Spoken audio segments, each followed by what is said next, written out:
Oh no!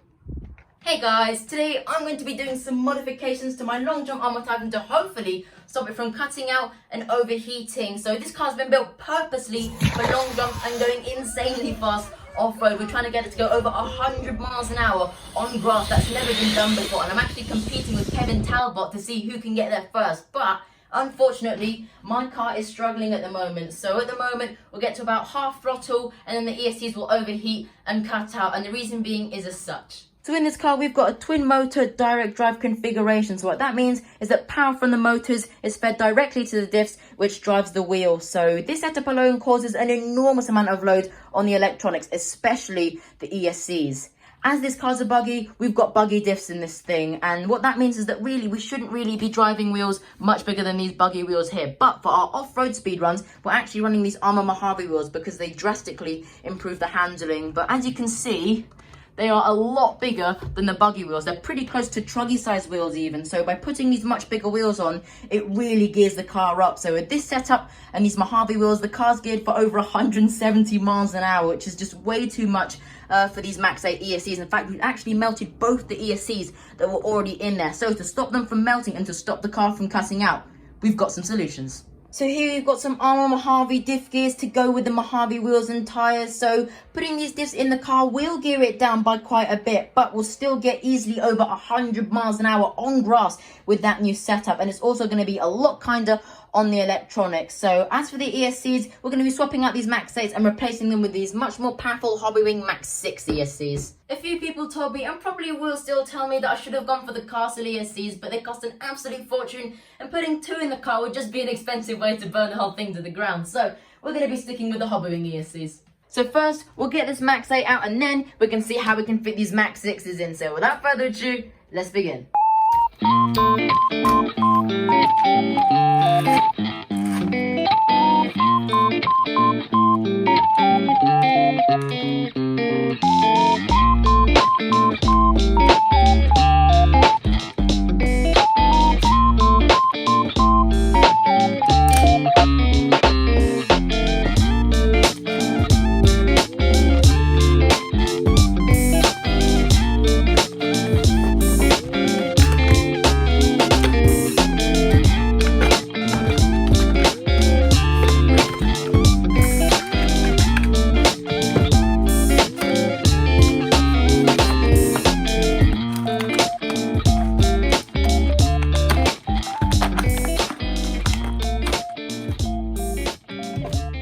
Alright, we've got our two Max 6s, so first we need to see how they all fit in. Logically, possibly like this, like the Max 8s, but look, they're touching on the drive cups.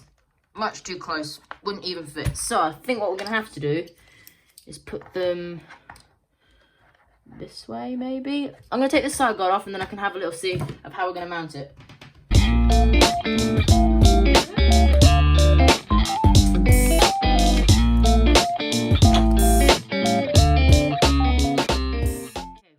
If we cut a bit off the back, we probably could get them in this way. Okay, if we trim that side guard down a bit, we might be able to get it in this way, but it still would be pretty close. So here we go, guys. This is the configuration I've chosen for the ESCs. As for the switches, we'll probably have them about here somewhere, and then they'll stick nicely into the sides of the side guards. So we are going to have to cut the back of the side guards off a bit to make a bit of space for the ESCs, but once we've done that, then they should fit in perfectly. So we'll be sticking the ESCs in with some mastic here, and the advantage of using this is that they'll be super secure. They'll pretty much never come out, and it'll also provide a little bit of cushioning as well.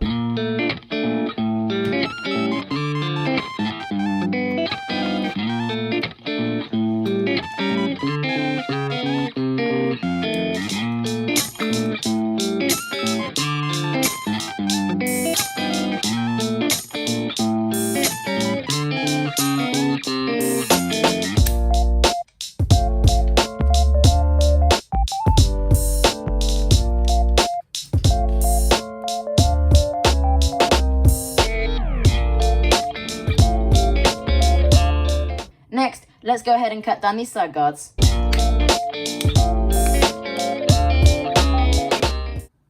Alright, both side guards are cut down, so next, let's get them back on the car.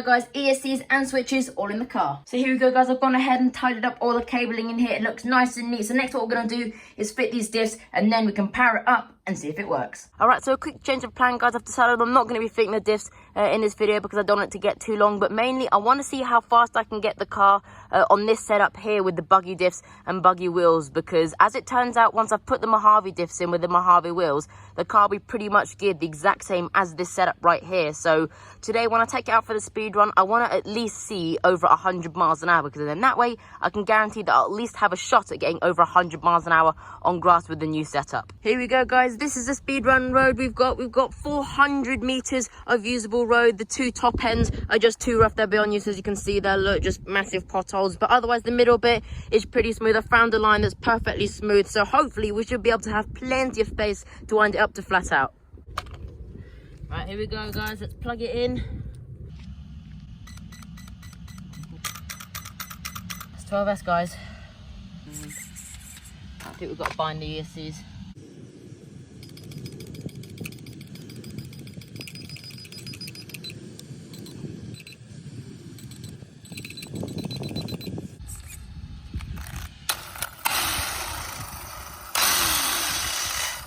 Right, it's working, but the front motor is going backwards. So all we've got to do is switch to the wires round. There we go, guys. Oh my god, that's barely any. Oh my god. We're gonna get the GPS in the car and then we can give it the speed run. Fail. We were about to do the run, but the GPS has died. So on the plus side, a couple of days later we're back again. We've got a brand new GPS. We're back at the road. So now let's get the GPS in the car and then finally we can do our speed run.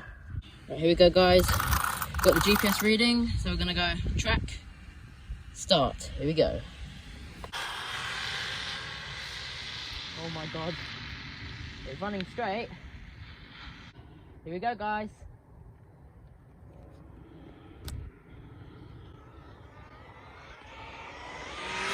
Oh no, no, no!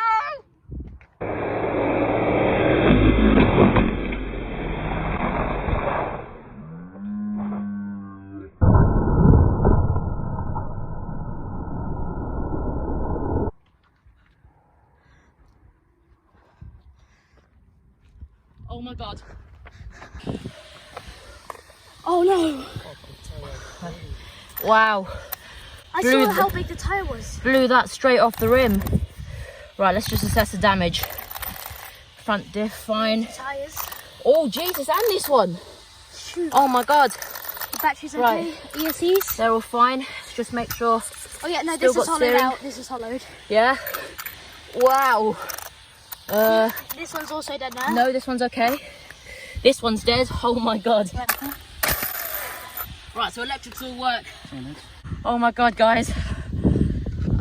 I don't know what to say. That was crazy. More importantly though, we haven't got too much damage. We have trashed a whole set of wheels, which is not ideal. We probably should have used foams, but more importantly, let's check the speed. So here we go. Stop.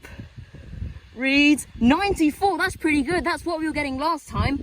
We didn't quite manage to hit flat out, but still 94 miles an hour. That's pretty good. But my god, this car has got so much power. That is unbelievable. It sounds wicked as well. You'll be able to hear that on the camera. It sounds like a Formula 1 car. All right, so a little bit of a fail there. In a way, a success. We've got an enormous amount of power. So as you saw, it was running arrow straight, so I'm unbelievably happy with that, because my fear was that the car would be really unstable and want to wiggle around all over the shop. I mean, yes, we're on the road tyres, but still it was just running perfectly straight, which is going to give us a massive advantage when we're going for the off-road speed run. It will probably be a different story once we've got the Mojave wheels on, but when we get them on we'll have to do some experimenting. But overall, although we did crash, I'm actually pretty chuffed with that. You know what, guys, I was hoping that this road would be smooth enough. I did have a little bit of a doubt that it would be a bit too rough, and on second thought it was. I thought I'd found a route down the road that would be smooth enough, but I was wrong. If you have a look here, it's actually really rough, and we've got loads of these big cracks along all the way down side the road. I chose the smoothest bit up there. It gets even worse, so I guess I was wrong. We will have to find another suitable location to do speed runs, because guys, this car has easily got way over 100 miles an hour in it, way over 100. So I would really love to reach that full potential on road.